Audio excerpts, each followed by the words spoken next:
갈라디아서 6장 7절부터 10절까지 말씀을 봉독하겠습니다.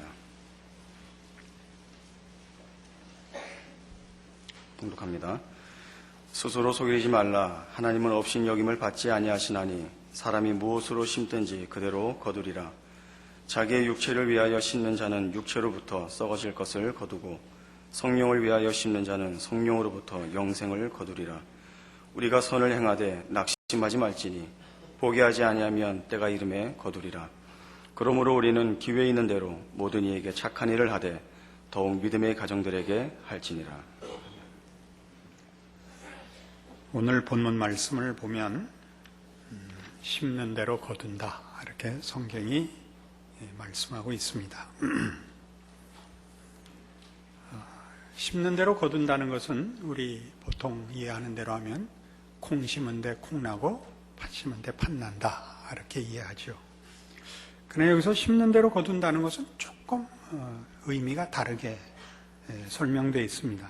8절에 보는 바와 같이 자기의 육체를 위하여 심는 자는 육체로부터 썩어질 것을 거두고 성령을 위하여 심는 자는 성령으로부터 영생을 거두리라 이렇게 얘기합니다. 그러니까 콩을 심었느냐 팥을 심었느냐 얘기는 사실은 아니고 아마 동일한 것을 심는다고 생각하고 있는데 무엇을 위하여 심었느냐로 차이가 난다 이렇게 말씀하는 셈이죠. 그러니까 이 서신은 갈라디아 교회에 보낸 서신입니다. 그러니까 최소한 예수를 믿는 성도들에게 준 교훈입니다. 그러니까 그들 모두가 신앙적으로 심고 있는데 그 본인이 가진 신앙을 성령으로 심지 못하고 육체를 위한 것으로 심고 있을 수 있다. 그런 얘기가 되는 셈입니다. 육체를 심고 성령을 심는 것이 아니라 지금 신앙의 실천이랄까 신앙에 대한 순종이랄까 하는 문제에 대한 차이를 지금 설명하고 있는 셈이죠. 우리는 이 가을이 되어 이 추수 수확기가 되면 우리 믿는 사람들의 감사나 또는 뭐 믿지 않는 사람들의 감사도 다 노력한 데 대한 보상이라는 차원에서 감사합니다. 한 해 동안 수고한 것이 이렇게 땀의 결실이 풍성하다는 것이 보편적인 감사고 우리 민 사람들에게까지도 우리가 신앙을 지켰다든가 신앙적인 노력을 기울인 데 대한 그 보상으로서의 승리, 만족 이런 것들이 이 감사절에 특별히 이제 강조되는 것입니다. 그러나 이런 보상의 논리로 감사를 논하는 것보다 성경은 이 추수라는 것이 갖는 또는 생명체가 가지는 그 풍성한 결실에 대한 이해가 좀 다릅니다. 마태복음 13장으로 가보십시다.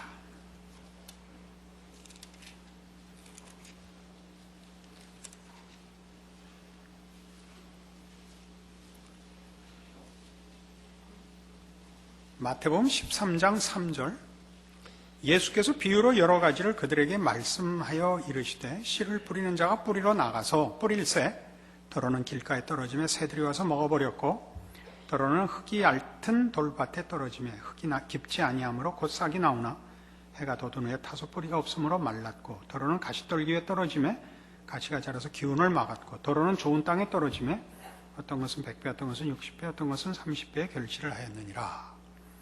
그리고 18절 이하에 주님께서 이 비유에 대한 설명을 하십니다. 그런즉 씨 뿌리는 비유를 들으라.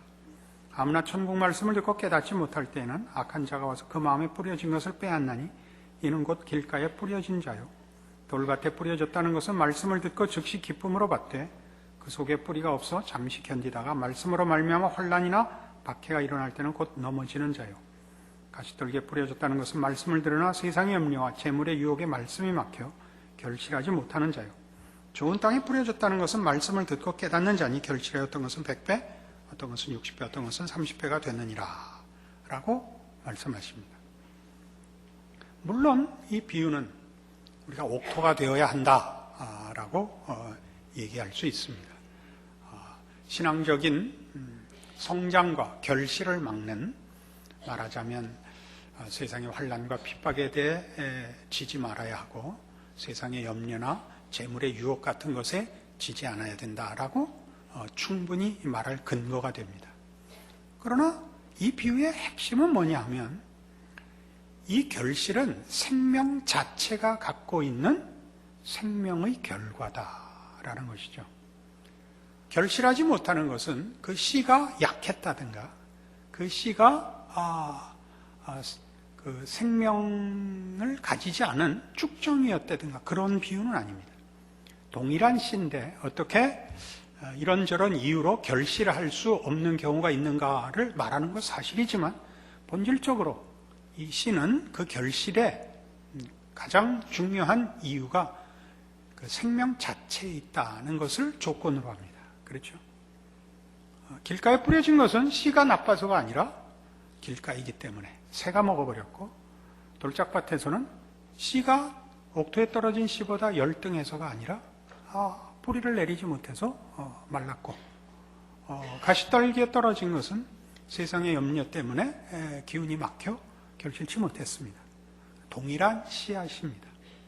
즉 하나님이 우리에게 허락하신 이 구원의 은혜라든가, 그래서 허락된 우리 예수 믿는 사람들이 소유한 하나님의 생명, 영생들은 그것 자체가 처음 예수 그리스도 안에 주어졌을 때 그 허락된 구원이라는 생명의 본질 속에 그것이 자라나고 결실할 힘을, 하나님의 약속을 가지고 있는 것입니다. 우리는 이 문제를 그래서 사실은 우리가 마땅히 이런 생각을 해야 되는데, 우리는 이렇게 길가밭이 되지 말고 돌짝밭이 되지 말고 가시떨기 밭이 되지 말자라고 얘기할 수 있습니다. 마태복음 25장에 가보시죠. 물론 동일한 선상에 이런 비유도 나오기 때문입니다.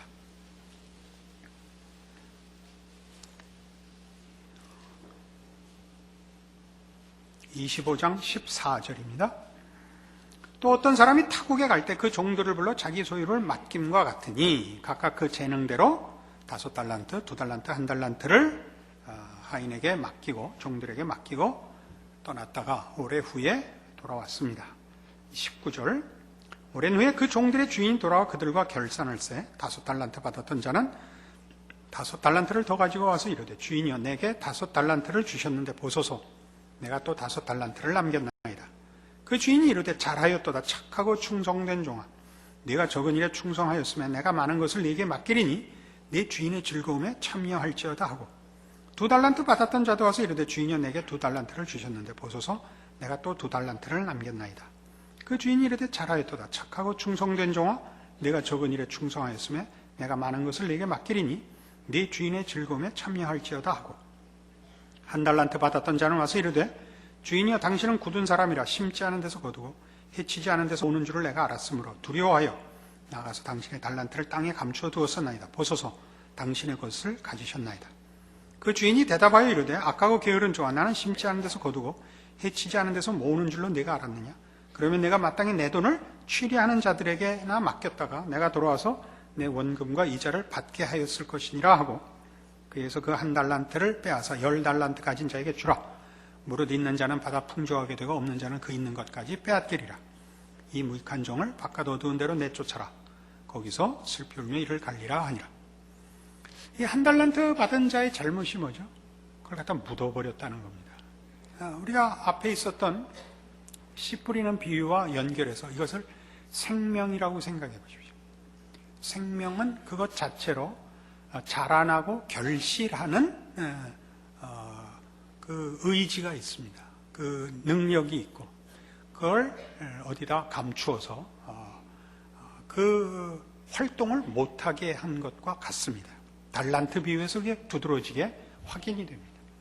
이 종은 그 돈으로 남기라는 것이 아니라 그 돈이 당연히 돈 노릇을 하게 해야 되는 걸 막은 것입니다. 5달란트 가진 자가 5을 남기고 2달란트 가진 자가 2를 남긴 것 같이 씨 뿌리는 비유에서나 달란트 비유에서나 하나님이 우리에게 하시는 말씀은 우리에게 준 생명, 우리에게 준 구원의 보화들은 그것 자체가 생명력을 가지고 결실하는 능력을 가지고 있다는 것을 가르치고 있습니다. 이게 이렇게 굳이 이렇게 조목조목 따져야 되느냐, 이런 이유 때문에 그렇습니다. 우리의 가을 수확에 대한 감격은 아까 얘기한 바와 같이 우리의 노력이 헛되지 않았다, 우리의 수고를 하나님이 정당하게 보상하셨다라는 식의 감사로 보통 이해되고 있습니다. 그러나 가을은 우리가 한 일이 헛되지 않았고 우리의 수고를 누군가가 보상해 줬다보다 더 크게 가을이라는 것은 모든 생명이 결실을 한다는 것을 보여주는 절기입니다. 성경이 말하는 감사절에 대한 이해는 그런 의미에서 종말론적입니다.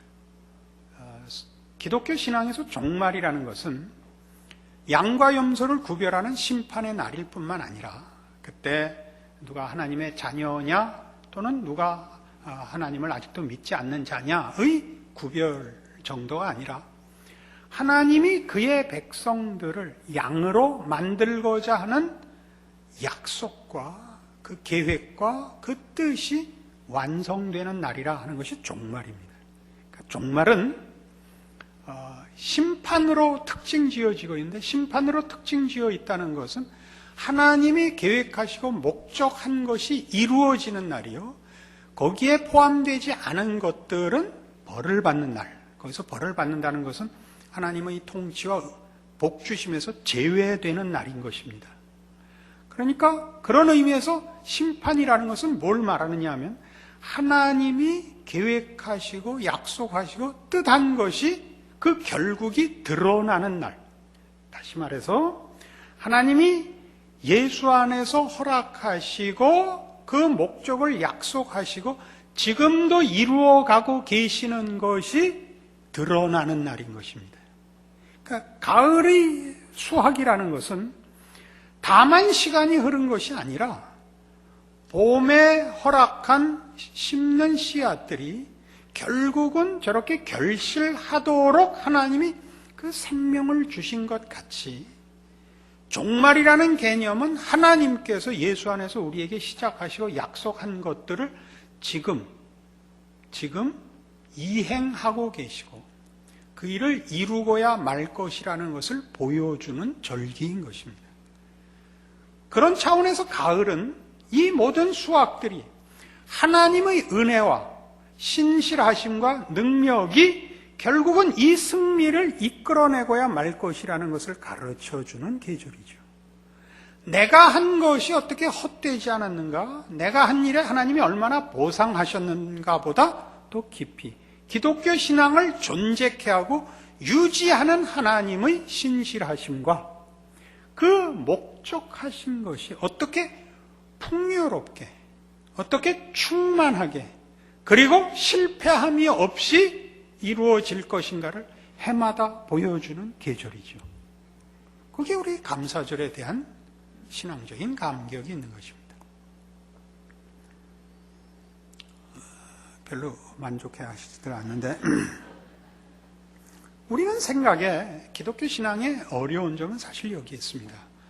우린 잘한 것이 보상받는 것이 종말이고 내가 노력한 것을 보상받는 것이 추수감사라고 생각을 합니다. 기독교 신앙은 그것보다 더 가고 있습니다.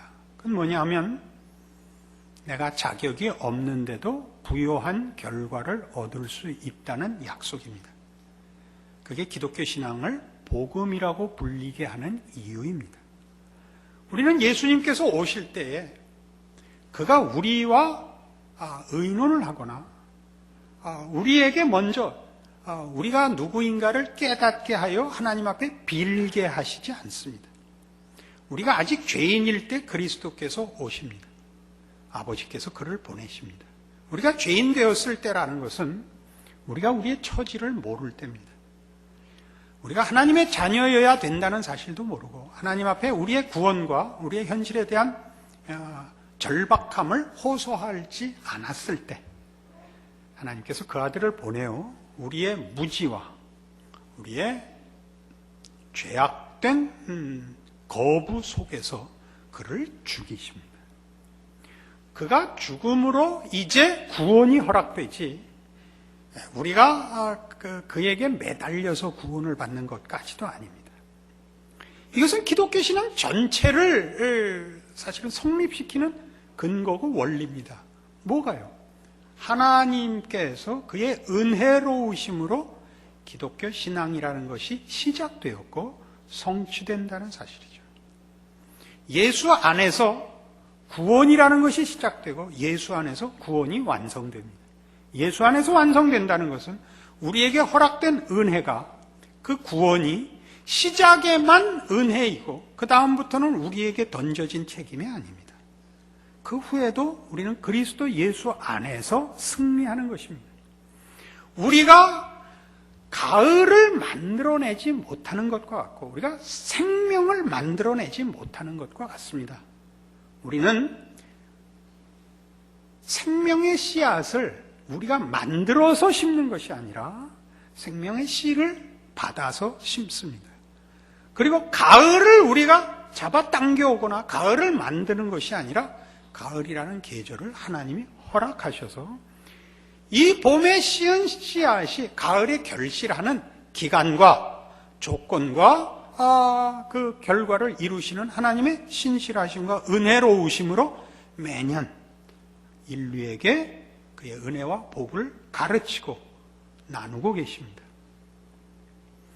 가을의 수확을 보는 모든 이들이 무슨 생각을 해야 되느냐? 그런 차원에서 나는 이 가을을 만끽할 이유가 있다. 나는 노력했다. 나는 땀 흘렸다. 그리고 나는 신앙을 지켰다. 그랬더니 하나님이 이렇게 복을 주셨다. 라고 정당하게 기뻐할 수 있습니다. 그러나 동시에 나는 이 가을을 맞이할 자격이 없다. 나는 배짱이었다. 나는 여름에는 놀고 물론 봄에도 놀았고 이 가을에도 놀았다.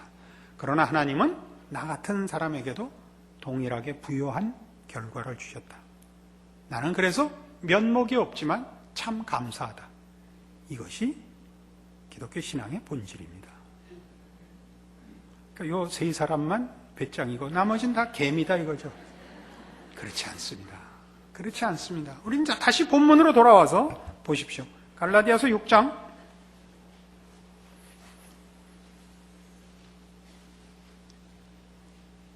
8절에 보는 바와 같이 자기의 육체를 위하여 심는 자는 육체로부터 썩어질 것을 거두고 성령을 위하여 심는 자는 성령으로부터 영생을 거둡니다. 맞습니다.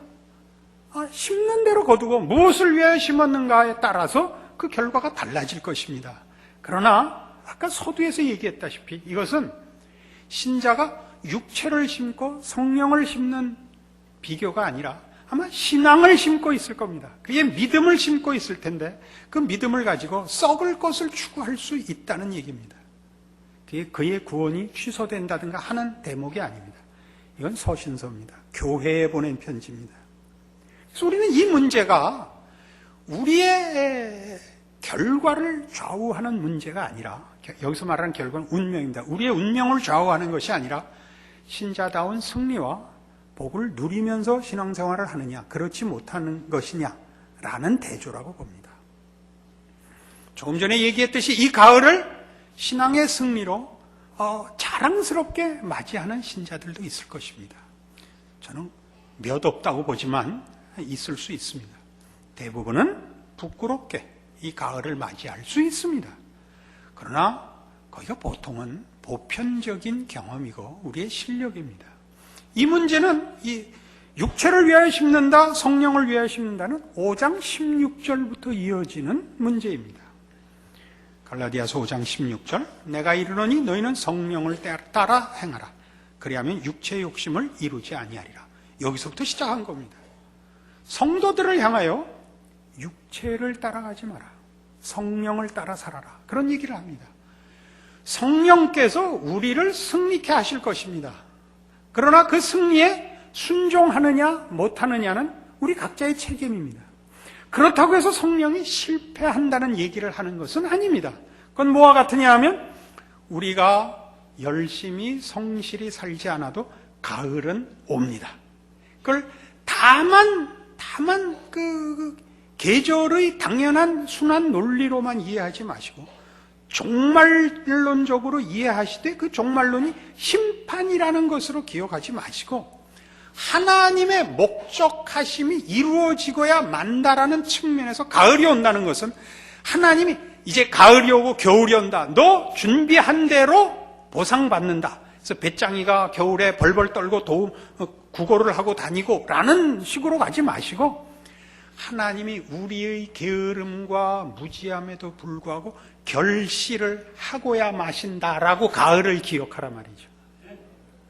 내가 열심히 해서 가을을 만드는 것이 아니라 가을의 부요함과 풍성함은 하나님이 이루시는 일이시다 이거예요. 내가 순종하면 그 결과에 내가 늘 과정과 결과에 동참하는 기쁨을 누리고 그렇지 않으면 늘 가슴이 아슬아슬하게 살아야 할 것입니다만은 내 무지함과 게으름이 가을을 거부할 수는 없다니까요.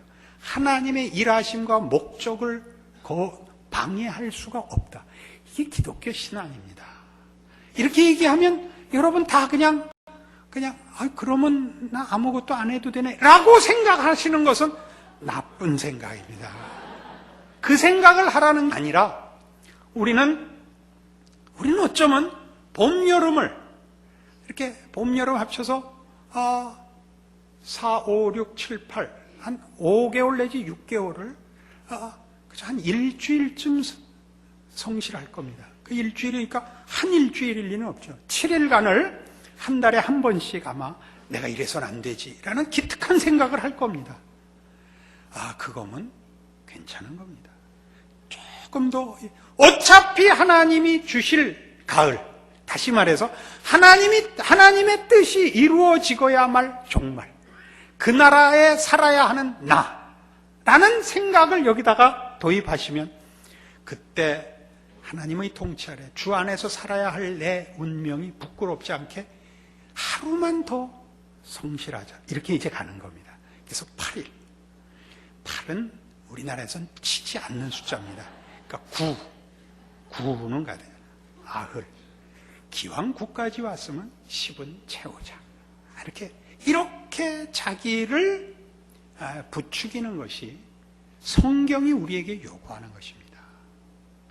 너 일주일밖에 못했단 말이야. 이거는 우리에게 제가 보니까 별 효력이 없더라고요. 왜냐하면 욕을 먹고 정신을 차리는 사람은 매도 없습니다. 무슨 아브라함이라든가 매도 없고 나머지는 사실은 용서해 줘야 됩니다. 용서해 줘야 됩니다. 우리의 평생에 이렇게 이제 나이 들어 뒤를 돌아볼 때 내가 괜찮았던 때가 언제 있었나 돌아보면 거의 기억이 안 납니다. 괜찮았던 날은 없고, 또 주변에 훌륭한 사람들, 이 사람은 훌륭하다, 저 사람은 훌륭하다 하는 사람들을 돌아보면 그 훌륭한 사람들은 인간이 아닌 것 같지, 저 사람이 훌륭한데 난 왜 저렇게 못했을까, 이런 생각이 저는 안 들더라고요. 제일 고마운 사람은 누구냐? 나보고 그렇게 살면 괜찮게 사는가 이렇게 말해준 사람이 제일 고마웠습니다. 여러분 자녀에게 이렇게 안 가르치시죠? 그러면 너 세상에 나가서 병신돼서 죽을래? 내 손에 죽을래? 이렇게 가르치시죠? 아닙니다. 기독교 신앙을 그렇게 가르치지 마십시오. 여러분 자녀에게 괜찮다, 그죠? 너 지금 하는 게 잘하는 짓은 아니지만 그렇게 살지 말고 더 잘 살아야 되는데 오늘은 여기까지만 얘기하고 또 내일 하자, 이렇게 따뜻하게 키우십시오. 따뜻하게 키우십시오. 넉넉함으로 키우십시오. 넉넉함으로. 예수님이 제자들을 닥달하시지 않습니다. 저들의 무지와 미련함과 또 예수를 버리고 다 도망가는 것까지 다 감수하십니다. 그러고도 하나님은 그들의 마음을 사로잡으시고 그들은 순교까지 하는 하나님의 제자들의 책임을 다 지켰습니다. 우리는 이런 넉넉한 하나님의 일하심과 그 은혜와 그 일을 이루시는 하나님의 열심에 대한 깊은 이해가 있어야 됩니다. 그래서 지금 갈라디아서 5장 16절부터 이어지는 성령을 따라 행하고 육체를 따라 행하지 마라 라는 이 가르침이 무엇 때문에 등장하느냐 하면 육체를 따라가면 망하고 성령을 따라가면 승리한다 라는 얘기로 시작한 것이 아니라 너희가 신앙적이라고 생각했는데 신앙적이지 않은 것, 신앙적이라고 생각해서 정말 신앙적인 것을 구별하는 법으로 나옵니다. 육체를 따르면 이런 현상들이 일어난다. 그것은 거기 나열된 대로 음행과 더러운 것과 호색과 우상숭배와 주술과 원수 맺는 것과 분쟁과 시기와 분냄과 당짓는 것과 분열함과 이단과 투기와 술취함과 방탕함 같은 것들이 증상으로 나타나거든 아무리 명분이 오라도 잘못 가고 있는 거다 그겁니다. 그러면 성령을 쫓으면 뭐가 나타나느냐? 거기는 여러분 잘 아시는 사랑과 희락과 화평과 오래 참음과 자비와 양성과 충성과 온유와 절제입니다. 성령의 열매를 맺자가 아닙니다. 맺자라고 얘기해서 틀릴 건 없지만 이것은 내가 바로 가고 있냐, 성령을 쫓아 행하고 있느냐인데 그걸 뭐라고 얘기하느냐면 22절부터 다시 보죠. 오직 성령의 열매는 사랑과 희락과 화평과 오래 참음과 자비와 양성과 충성과 온유와 절제니 이 같은 것을 금지할 법이 없느니라. 성령의 열매는 성령을 따르면 성령이 우리 안에 이 열매를 맺는다는 거죠. 성령께서 맺으시는 열매입니다. 우리가 사랑하자라고 해서 사랑이 이루어지는 것이 아니라 성령을 따라 행해야 됩니다. 성령을 따라 행한다는 건 뭐냐? 성경 안에 약속된 그리고 명한 대로 신앙생활을 하는 겁니다. 자기의 유익을 구치 않고 참으로 주께서 우리에게 가르치시고 허락한 기독교 신앙의 생명을 지키는 것입니다. 그걸 어떻게 하지 말고 다른 데 갖다 감추어 묻어두지 마시고 우리 안에다가 심어 나라는 존재를 성령을 위한 성령의 열매를 맺는 자로 믿음으로 하나님께서 나를 기르시고 결실하도록 해야 됩니다. 그런 차원에서 우리가 보는 추수라는 것은 종말론적이며 존재론적입니다. 이 일은 어떤 사건이 아니며 보상이 아니며 우리 자신에 관한 싸움이 되는 것입니다. 우리가 가을에 모든 수확하는 것들은 그것이다. 그 수확을 한 나무, 그 수확을 하는 어떤 존재의 그 당연한 결실들입니다. 그러니까 그 추수를 보면서 우리가 인간이라는 존재가 만들어져야 하는 완성, 그 결실들을 이루고 있는가를 봐야죠. 보상을 받는 어떤 손에 쥐어지는 결과물과 소유가 아니라 나라는 존재가 결실을 하고 있는가, 익어가고 있는가, 하나님의 그 목적에 부합된 길로 나아가고 있는가를 확인하는 것이 진정한 감사절이다 이겁니다. 이것을 여러분 스스로에게 묻고 말씀으로 비교해 보시면 우리의 감사거리들은 사실 세상의 물건으로 가치를 매길 수 없는 것이 됩니다. 하나님께서 그리스도 예수 안에서 우리를 그의 자녀로 부르사 성령의 열매를 맺게 하는 신의 성품에 참여하는 자로 불렀다는 사실을 알게 되고 우리가 먹어가는 나이들, 그래서 이제는 젊음이 아니고 힘도 없고 또 세상적인 어떤 경쟁에서 뒤처져 있다 할지라도 그런 것으로 우리를 점검할 것이 아니라 하나님이 우리는 사실 의식하고 노력한 것이 얼마 없었지만 우리의 인생 속에서 하나님이 나를 만들어 오셨다는 걸 알게 됩니다. 나이가 들면 신앙이 좋아질 수밖에 없습니다. 우리가 모르는 새 성령 하나님께서 우리 안에서 당신의 열매들을 우리에게 맺고 계시고 맺기 위하여 우리를 인도하고 계시고 채우고 계시다는 것을 점검하시는 오늘의 말씀이요, 이 감사절이 되기를 바랍니다. 기도하십시다. 하나님 아버지 은혜를 감사합니다. 하나님의 자녀로 살며 구원에 참여한다는 것은 우리에게 부요함과 충만함과 풍성함의 결과가 있다는 것을 약속받은 자리인 것을 이제 기억하고 주 앞에 감사드립니다. 우리가 잊고 있고 우리가 관심 없을 때에도 하나님은 예수 안에서 우리를 그렇게 찾아온 것 같이 우리의 생애를 지키시며 모든 것이 합력하여 선을 이루는 하나님의 신실하심과 능력으로 지키고 계시다는 사실을 확인합니다. 이 확인이 우리의 신자된 인생에 더 깊은 헌신과 충성과 믿음으로 나타나도록 오늘의 말씀으로 주의 백성들을 굳게 붙들어 메어 주시옵소서. 예수님 이름으로 기도합니다. 아멘.